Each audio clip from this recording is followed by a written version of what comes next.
Baron Trump transforme la vie d'un écrivain inconnu et son œuvre inspire le monde. Mais ce qu'il n'imaginait pas, c'était que le contenu de ce manuscrit renfermait un secret capable de changer sa propre histoire pour toujours. Par un après-midi gris d'hiver à New York, Baron Trump, désormais jeune adulte, trouva refuge dans une petite librairie de quartier, loin de l'agitation de la ville. Il aimait explorer des lieux comme celui-ci, où l'anonymat était possible et les livres offraient une pause dans la vie sous les projecteurs. Alors qu'il se promenait entre les étagères, quelque chose attira son attention. Un homme assis sur une chaise près de la section de fiction, avec un visage fatigué et une pile de cahiers usés à ses côtés, semblait concentré à griffonner quelque chose sur un bloc-notes. Il écrivait avec intensité, s'arrêtant de temps en temps pour froncer les sourcils comme s'il essayait de capturer quelque chose qui s'échappait. Curieux, Baron prit un livre sur une étagère proche et fit semblant de le lire, observant l'homme à travers les pages. Quelque chose dans cet écrivain semblait différent. Peut-être était-ce la détermination au milieu de l'épuisement apparent, ou la façon dont il murmurait des mots pour lui-même, comme si le monde autour de lui n'existait pas. Après quelques minutes, Baron s'approcha, tirant délicatement l'un des cahiers de la pile. L'écrivain leva les yeux vers lui, surpris, mais ne parut pas irrité. « Désolé, mais vous avez l'air très concentré. »« C'est une histoire ?» demanda Baron, avec un sourire amical. L'homme soupira et se frotta les yeux. « C'est plus qu'une histoire, c'est tout ce que j'ai. Mais personne ne veut écouter. J'ai essayé de l'envoyer à des éditeurs, des agents. Personne ne répond. Je pense que je ne fais que perdre mon temps. » Baron feuilleta le cahier, découvrant une prose poétique qui le captivait instantanément. Les mots semblaient porter des émotions brutes, honnêtes, qu'il rencontrait rarement chez les gens autour de lui. « C'est incroyable !» dit Baron en fermant le cahier. « Et si je vous disais que cette histoire pourrait être entendue par des millions ?» L'homme rit, mais il y avait quelque chose de différent dans son rire. Peut-être, pour la première fois depuis longtemps, une lueur d'espoir. Baron ne savait pas encore comment il ferait cela, mais il savait qu'il était sur le point de changer la vie de cet écrivain, et possiblement la sienne. Après la rencontre à la librairie, Baron ne pouvait pas sortir de son esprit l'écrivain inconnu et son manuscrit plein de potentiel. Déterminé à aider, il passa la nuit à élaborer un plan pour faire connaître cette œuvre au public qui le méritait. Le matin suivant, Baron contacta un ami proche, propriétaire d'une maison d'édition indépendante, axée sur la découverte de nouveaux talents littéraires. Après une conversation enthousiaste, il réussit à organiser une réunion pour présenter le manuscrit de l'écrivain. Baron retourna à la librairie dans l'espoir de retrouver l'écrivain. À sa satisfaction, il était là, au même endroit, plongé dans ses notes. S'approchant avec un sourire, Baron dit « Bonjour à nouveau. J'ai beaucoup pensé à votre histoire, et je crois qu'elle mérite d'être lue par beaucoup. Voudriez-vous discuter d'une opportunité ?» L'écrivain leva les yeux, surpris par l'approche directe. « Vous êtes persistant, n'est-ce pas? Mais pourquoi quelqu'un comme vous se soucierait-il de mon travail ?» Baron s'assit en face de lui, gardant un ton sincère. « Parce que je vois de la valeur en elle, et je crois que d'autres personnes le verront aussi, si elles en ont l'occasion. J'ai réussi à obtenir une réunion avec un éditeur intéressé par de nouveaux talents. J'aimerais que vous présentiez votre manuscrit. » L'écrivain hésita, clairement partagé entre l'espoir et le scepticisme. « Je ne sais pas, j'ai déjà affronté tant de refus. Pourquoi ce serait différent cette fois ?» Baron se pencha en avant, la voix ferme. « Parce que cette fois, vous avez quelqu'un qui croit en vous et qui est prêt à utiliser tous les moyens pour s'assurer que votre voix soit entendue. » Après un moment de réflexion, l'écrivain soupira et acquiesça. « Très bien, essayons. » Le jour de la réunion, Baron accompagna l'écrivain à l'éditeur. L'ambiance était chaleureuse, avec des étagères remplies de livres et des affiches d'auteurs indépendants sur les murs. L'éditeur, un homme d'âge moyen avec des lunettes rondes, les accueillit avec enthousiasme. « Alors, c'est le manuscrit dont vous m'avez parlé, Baron ?» Baron acquiesça, remettant le document. « Oui, monsieur. Je crois que vous y trouverez quelque chose de spécial. » L'éditeur parcourut les premières pages, l'intérêt grandissant sur son visage. « Je vois du potentiel ici. J'aimerais travailler avec vous pour développer cela. » L'écrivain, presque incrédule, regarda Baron qui sourit en retour. « Merci, dit l'écrivain, la voix étouffée. Baron mit une main sur son épaule. Ce n'est que le début. Avec le soutien de Baron et l'orientation de l'éditeur, l'écrivain entama le processus de révision et de préparation à la publication. L'histoire qu'il pensait ne serait jamais lue avait désormais la chance d'atteindre et d'inspirer des gens à travers le monde. Avec le soutien de l'éditeur, le manuscrit de l'écrivain commença à prendre forme. Pendant des semaines, il travailla sans relâche, révisant des chapitres, affinant des dialogues et ajustant des détails qui semblaient auparavant insignifiants, mais qui avaient maintenant le pouvoir d'élever son œuvre à un nouveau niveau. Baron, bien qu'il soit toujours présent, laissa clairement entendre que ce moment était celui de l'écrivain. « C'est votre travail, votre histoire », dit-il lors d'une des rencontres dans le studio de l'éditeur. « Je veux juste que vous y croyiez autant que j'y crois. » Alors que le livre prenait forme, Baron décida d'utiliser son influence pour s'assurer que l'œuvre ait le lancement qu'elle méritait. Il organisa un événement littéraire dans l'une des librairies les plus emblématiques de New York, rassemblant des invités allant de critiques renommés à des lecteurs passionnés par de nouveaux talents. La nuit de l'événement, l'écrivain était visiblement nerveux. Il regarda Baron, qui l'accueillit avec un sourire rassurant. « Tu es prêt ?» dit Baron. « Pas parce que tu as préparé un discours ou parce que les gens sont ici, mais parce que ton histoire est importante, et ils vont t'écouter. » L'événement fut un succès. L'écrivain lut des extraits de son œuvre, partageant les émotions et les inspirations qui l'avaient guidé. Le public était captivé, absorbant chaque mot comme un miroir de leurs propres expériences. Parmi les présents, une jeune femme semblait particulièrement touchée par la lecture. Après la présentation, elle s'approcha de l'écrivain, les yeux embués de larmes. « Votre histoire m'a donné du courage », dit-elle en tenant le livre fraîchement acquis. « J'ai toujours voulu écrire, mais je n'ai jamais pensé que j'en étais capable. Maintenant, je vois que ce n'est pas une question de perfection, mais d'honnêteté.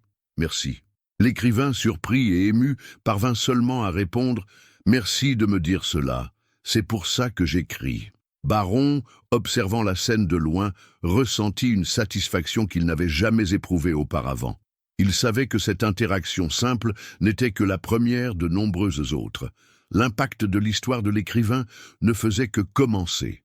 Dans les jours qui suivirent, le livre se mit en avant dans les listes de lecture recommandées, et les critiques furent généreuses. Plus qu'un succès commercial, l'œuvre connectait des personnes, inspirant les lecteurs à voir leurs propres histoires sous un jour nouveau. Un jour, lors d'une promenade dans Central Park, l'écrivain trouva Baron assis sur un banc, feuilletant l'un des premiers exemplaires publiés du livre. « Je ne t'ai jamais demandé, » dit l'écrivain en s'asseyant à ses côtés. « Pourquoi as-tu fait ça? Pourquoi as-tu choisi de m'aider ?» Baron le regarda, fermant le livre avec soin. « Parce que ton histoire m'a rappelé quelque chose que j'ai toujours su, mais que je n'ai jamais vraiment vécu, le pouvoir de croire en quelqu'un, même quand cette personne ne croit pas en elle-même. » L'écrivain demeura silencieux, absorbant ses mots. « Tu m'as donné plus qu'une chance, Baron. Tu m'as donné une raison de continuer. » Baron sourit, mais il y avait une expression de réflexion sur son visage. « Peut-être que tu as fait la même chose pour moi. » Tous deux restèrent là, en silence, observant les feuilles tomber des arbres. L'écrivain réalisa que son histoire, maintenant partagée avec le monde, n'était pas seulement un témoignage de résilience, mais aussi un symbole de la manière dont la générosité et le soutien peuvent changer des vies de manière inimaginable. Avec le succès initial du livre, la vie de l'écrivain changea d'une manière qu'il n'avait jamais imaginée. Il était maintenant invité à des conférences, des discussions littéraires et des événements célébrant son œuvre comme l'une des plus marquantes de l'année. Cependant, avec la reconnaissance, vint aussi une nouvelle pression. L'attente qu'il maintienne le même niveau d'impact dans ses projets futurs. L'écrivain confia à Baron lors d'un dîner dans un café tranquille de New York. « Je n'ai jamais pensé que je dirais cela, mais je sens que la pression de correspondre à ce succès me paralyse. J'ai des idées pour mon prochain livre, mais aucune d'elles ne semble suffisamment bonne. » Baron sourit de manière encourageante. « Cette pression est un signe que tu es sur la bonne voie. Seuls ceux qui ont vraiment quelque chose à dire ressentent le poids des attentes, mais ne laisse pas cela t'empêcher d'avancer. L'écrivain soupira, jouant avec son café devant lui. Facile à dire pour toi. Tu sembles toujours savoir quoi faire, comment gérer les défis. Baron eut un petit rire, mais sincère. Si j'ai appris une chose en t'aidant, c'est que personne ne sait vraiment ce qu'il fait. Nous essayons tout simplement de faire le prochain pas sans tomber. Et, honnêtement, tu as déjà surmonté des défis plus grands.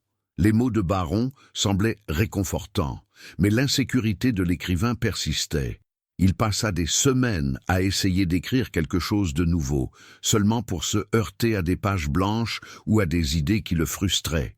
Et tandis qu'il luttait intérieurement, le monde commençait à se poser la question, est-il juste un succès éphémère? Les critiques commencèrent à apparaître sur les réseaux sociaux et dans des articles d'opinion. Des commentaires tels que « un auteur d'une seule œuvre, et que vient-il après une histoire aussi émotionnelle ?» commencèrent à le hanter. Un jour, l'écrivain se rendit au bureau de Baron, abattu. « Je ne sais pas si je peux le refaire », dit-il en laissant une pile de brouillons sur la table. « Peut-être qu'ils ont raison, peut-être que j'ai raconté la seule histoire que j'avais. » Baron regarda les brouillons, puis l'écrivain, qui semblait un homme au bord de l'effondrement. « Victor, » dit Baron, utilisant le nom de l'écrivain pour la première fois de manière emphatique. « As-tu oublié pourquoi tu as commencé à écrire? Ce n'était pas pour être célèbre ou pour plaire aux gens. C'était pour te connecter, pour dire quelque chose qui devait être dit. N'écris pas pour eux, écris pour toi, comme la première fois. » L'écrivain resta silencieux, les mots de Baron résonnant dans son esprit. Il sortit du bureau sans dire grand-chose, mais il y avait quelque chose de différent dans son regard. Une étincelle de détermination commençait à se former. Dans les jours qui suivirent, l'écrivain revint à l'essentiel. Il fréquentait des cafés simples, comme il le faisait avant d'être publié, et commença à observer les gens, écoutant les conversations et les histoires du quotidien. Lentement, les mots commencèrent à couler à nouveau, et il réalisa que le prochain livre n'avait pas besoin d'être une suite du premier, mais quelque chose de complètement nouveau. Lorsqu'il présenta enfin les premiers chapitres à Baron, le jeune homme sourit en les lisant. « Cela, c'est exactement ce que tu devais faire, » dit Baron. « Écrire ce qui vient du cœur. » L'écrivain avait encore un long chemin à parcourir, mais il savait qu'il n'était pas seul. Et plus important encore, il savait que ce qui comptait vraiment, c'était la vérité que ces histoires portaient. Avec une nouvelle clarté sur ce qu'il voulait dire, l'écrivain plongea profondément dans son prochain livre. Cette fois, il décida d'explorer quelque chose de plus personnel. Une histoire fictive, inspirée de sa propre expérience de se sentir invisible dans un monde qui semblait le valoriser uniquement pour ce qu'il pouvait produire, et non pour qui il était vraiment. Le livre, intitulé « Sous les lumières éblouissantes », était une métaphore puissante sur la lutte, l'authenticité et la résilience. Baron suivait de près les progrès, offrant toujours des mots d'encouragement, tout en permettant à l'écrivain de mener son propre voyage créatif. Il savait que cette œuvre devait être entièrement sienne, sans l'interférence d'attentes externes ou du soutien même de Baron. Lorsque le livre fut enfin prêt, Baron organisa une réunion avec la même maison d'édition qui avait parié sur le premier ouvrage. Cette fois, l'éditeur semblait encore plus impressionné. « Ce livre a une profondeur qui est rare à trouver chez des auteurs établis, » dit-il en feuilletant les premiers chapitres. « Vous avez réussi à capturer l'essence de la vulnérabilité humaine. Je suis convaincu que cela aura un impact encore plus grand que votre première œuvre. » L'écrivain fut surpris par le compliment, mais ne laissa pas cela le détourner de son but. Il savait que le succès commercial n'était qu'une conséquence de raconter des histoires qui importaient vraiment. Baron, quant à lui, décida d'utiliser son influence pour s'assurer que le lancement du livre soit plus qu'un simple événement littéraire. Il proposa une tournée de conférences et d'ateliers dans des écoles, des universités et des centres communautaires, où l'écrivain pourrait parler directement aux jeunes aspirants écrivains et partager son parcours. « Vous ne publiez pas seulement un livre, » dit Baron. « Vous créez une opportunité pour inspirer d'autres personnes à trouver leur propre voie. » L'écrivain accepta la proposition avec enthousiasme et la tournée commença quelques semaines après le lancement. Dans chaque ville qu'il visitait, les conférences étaient pleines, et les jeunes s'approchaient pour partager comment le livre avait impacté leur vie. Lors d'une des étapes, une adolescente nommée Lily remit une lettre à l'écrivain après la conférence. Les larmes aux yeux, elle dit « Votre histoire m'a fait réaliser que mes mots ont de la valeur. J'ai toujours écrit, mais je n'ai jamais pensé que quelqu'un se soucierait de ce que j'avais à dire. Merci de m'avoir montré que j'avais tort. » L'écrivain fut profondément ému. Il garda la lettre précieusement, sachant que c'était pour cela qu'il faisait ce qu'il faisait. Pendant ce temps, Baron observait tout avec un mélange de fierté et de réflexion. Il réalisait que, bien qu'il soit perçu comme un facilitateur du succès de l'écrivain, le parcours l'avait également transformé. Il avait trouvé un véritable but en soutenant le talent des autres, un contraste frappant avec la vie superficielle qu'il menait auparavant. À la fin de la tournée, à New York, l'écrivain monta sur scène pour remercier tous ceux qui l'avaient soutenu, avec Baron assis discrètement dans le public. « Quand j'ai commencé ce parcours, dit l'écrivain, la voix ferme mais chargée d'émotion, je pensais que tout ce dont j'avais besoin était d'être entendu. Mais j'ai appris quelque chose de bien plus important, le pouvoir de croire en soi. Et cela n'aurait jamais été possible sans quelqu'un qui a choisi de croire en moi quand je ne croyais même pas en moi-même. » Il regarda directement Baron, et pendant un instant, la salle entière sembla se tourner vers le jeune homme qui avait rendu tout cela possible. Baron sourit légèrement, faisant un signe de tête en retour. Après l'événement, alors qu'il marchait dans les rues de New York, l'écrivain demanda « Et maintenant, Baron, que vient-il après pour toi ?» Baron haussait les épaules, pensif. « Je ne sais pas encore. Mais je pense que si j'ai appris quelque chose de cette expérience, c'est que je veux continuer à faire ce que j'ai fait pour toi. Peu importe ce que ce sera, tant que cela signifie aider les gens à atteindre ce qu'ils ne pensaient pas possible. » L'écrivain sourit. « Quoi que ce soit, je sais que tu feras la différence. » Et ainsi, l'histoire d'un écrivain inconnu et d'un jeune en quête de but devint un exemple de la manière dont la générosité, le courage et l'empathie peuvent créer des vagues d'impact qui vont bien au-delà de ce que l'on peut imaginer. Des mois après le lancement de Sous les lumières éblouissantes, l'écrivain devint un nom largement reconnu dans le monde littéraire. Le livre non seulement atteignit le succès commercial, mais fut également adopté comme lecture obligatoire dans plusieurs écoles et universités, suscitant des débats profonds sur l'authenticité, la résilience et le pouvoir de croire en soi. Baron, bien qu'il gardât son rôle habituel discret, se sentait fier de voir l'impact durable de l'histoire. Il savait que le véritable pouvoir du livre résidait dans la façon dont il connectait les gens. Cependant, il y avait quelque chose qu'il devait encore faire pour boucler le cercle de son propre parcours. Un jour, lors d'une conversation informelle, l'écrivain demanda à Baron « As-tu déjà pensé à raconter ta propre histoire ?»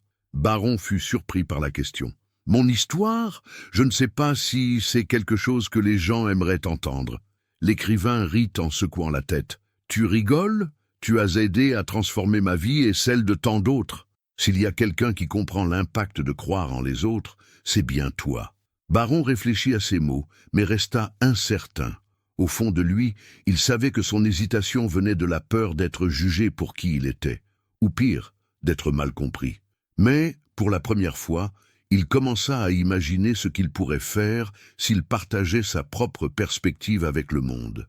Pendant ce temps, la tournée de l'écrivain atteignait son point culminant avec une conférence spéciale aux Nations Unies, où il parlerait de la manière dont l'art et la littérature peuvent promouvoir l'empathie et la connexion dans un monde divisé.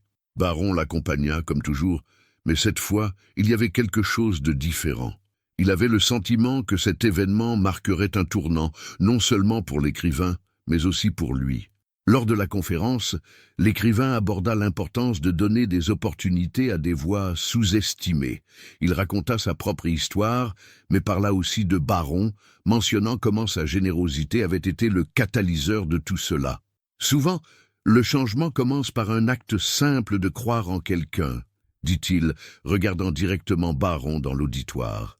Et cette croyance peut créer une chaîne de transformation que nous n'aurions jamais imaginée. Après la conférence, un représentant d'une organisation internationale s'approcha de Baron. « Monsieur Trump, dit l'homme en lui serrant la main, votre histoire de soutien à l'écrivain a inspiré de nombreuses personnes.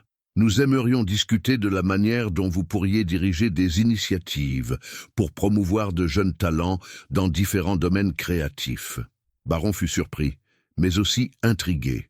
Pour la première fois, il vit une opportunité de formaliser quelque chose qu'il faisait déjà de manière informelle. Utiliser sa position et ses ressources pour ouvrir des portes à des personnes ayant des talents et des histoires qui méritaient d'être entendues. Il passa les semaines suivantes à développer un projet qu'il appela Voix non entendues, une initiative mondiale pour identifier et soutenir des artistes, écrivains et innovateurs de différentes origines. Avec l'aide de l'écrivain et d'autres collaborateurs, Baron commença à créer un réseau de soutien reliant ses talents à des mentors, des ressources et des plateformes. Le projet attira rapidement l'attention et le soutien. Des personnes du monde entier commencèrent à partager leurs histoires de transformation, inspirées par l'impact initial entre Baron et l'écrivain. Leur narration devint un symbole de ce qui était possible lorsque l'empathie, la générosité et le courage se rejoignaient. Lors d'un événement spécial pour lancer officiellement l'initiative, Baron monta finalement sur scène pour partager ses propres réflexions. « J'ai toujours cherché un but », commença-t-il regardant la foule. « Et je l'ai trouvé lorsque j'ai réalisé que le plus grand pouvoir que nous avons est d'aider les autres à découvrir le leur. Peu importe qui vous êtes ou d'où vous venez, vous avez quelque chose d'unique à offrir au monde.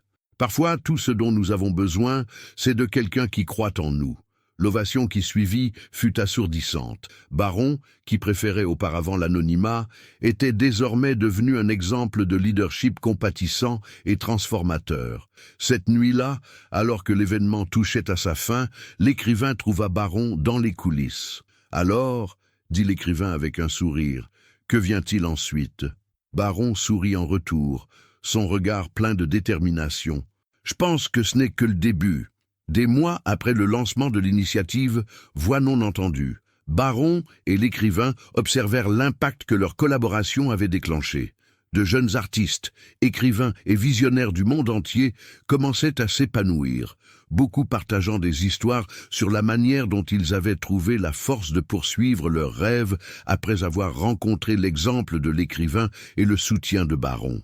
Mais bien que Baron ressentît de la fierté pour tout ce qu'ils avaient accompli, il savait qu'il y avait toujours plus à faire. Lors d'une des réunions hebdomadaires de l'initiative, l'écrivain proposa quelque chose d'inattendu. Et si nous emmenions Voix non entendues dans des communautés où l'art et la littérature ne sont pas seulement sous-estimés, mais inexistants, des lieux où les gens n'ont pas accès aux outils dont ils ont besoin? Baron resta silencieux un moment, réfléchissant à l'idée. « Tu proposes que nous nous étendions à des zones rurales, des zones de conflit, des endroits marginalisés ?» L'écrivain acquiesça. « Oui, l'impact serait encore plus grand. Souvent, ce sont ces voix que le monde a le plus besoin d'entendre. » Baron sourit, réalisant que l'écrivain avait raison. Il savait qu'avec les ressources et les connexions qu'ils avaient, ils pouvaient atteindre des endroits où l'espoir était presque inexistant. Ainsi naquit la prochaine phase du projet, apporter des ateliers d'art, de littérature et d'innovation aux communautés marginalisées à l'échelle mondiale. Lors du premier événement de cette nouvelle phase, Baron et l'écrivain se rendirent dans un petit village d'Afrique de l'Ouest. Là, ils rencontrèrent des enfants et des jeunes qui n'avaient jamais tenu un pinceau ni lu un livre moderne. Ils apportèrent des matériaux, des instructions et surtout le message que chacune de ces personnes avait une histoire qui valait la peine d'être racontée.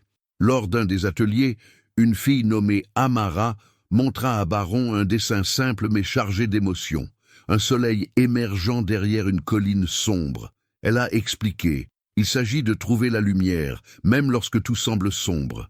Baron a été ému par la profondeur des mots de la fille. Il a réalisé que le cycle de transformation qui avait commencé avec l'écrivain avait atteint un nouveau niveau, diffusant l'inspiration aux personnes dans des endroits qu'ils n'auraient jamais imaginé visiter. Quand ils sont revenus à New York, Baron a senti qu'il avait enfin trouvé sa mission. Il n'était pas seulement quelqu'un qui aidait les autres à réaliser leurs rêves. Il faisait partie d'un mouvement qui changeait la façon dont le monde valorisait la créativité et le potentiel humain. Lors de la soirée de gala qui marquait le premier anniversaire de l'initiative, Baron est monté sur scène pour faire un discours. « Il y a 1 an », a-t-il commencé. Tout cela a commencé par une conversation dans une petite librairie. Une conversation avec quelqu'un qui croyait que sa voix ne serait jamais entendue. Depuis lors, ce voyage nous a conduits à des endroits que nous n'avions jamais imaginés, touchant des vies qui semblaient auparavant inaccessibles. Il a regardé la salle, qui comprenait l'écrivain Amara et beaucoup d'autres qui avaient été impactés par l'initiative. Ce n'est pas seulement mon histoire, ni celle de l'écrivain, ni celle de quiconque. C'est la preuve que lorsque nous croyons les uns aux autres, nous pouvons transformer l'impossible en réalité. Le changement commence par un acte simple d'empathie et s'étend à quelque chose de bien plus grand. L'ovation était assourdissante. Baron a réalisé qu'en trouvant un but en aidant les autres, il avait également trouvé le meilleur de lui-même. Cette histoire inspirante nous montre que même les plus petits gestes de générosité peuvent déclencher des changements extraordinaires. Maintenant, c'est à votre tour de faire partie de ce voyage. Si cette histoire vous a touché, abonnez-vous à la chaîne pour plus de récits émouvants qui nous rappellent le pouvoir de l'empathie et du soutien mutuel. Avez-vous aimé et partagé la vidéo? Laissez un commentaire sur la façon dont cette histoire vous a impacté. Activez la cloche pour ne jamais manquer une nouvelle histoire qui pourrait transformer votre journée. Chaque fois que vous vous engagez, vous aidez à diffuser des messages qui peuvent changer des vies. Rejoignez-nous et faites partie d'un mouvement qui célèbre le pouvoir des connexions humaines. Cliquez sur le bouton d'inscription dès maintenant et soyez la différence dont le monde a besoin.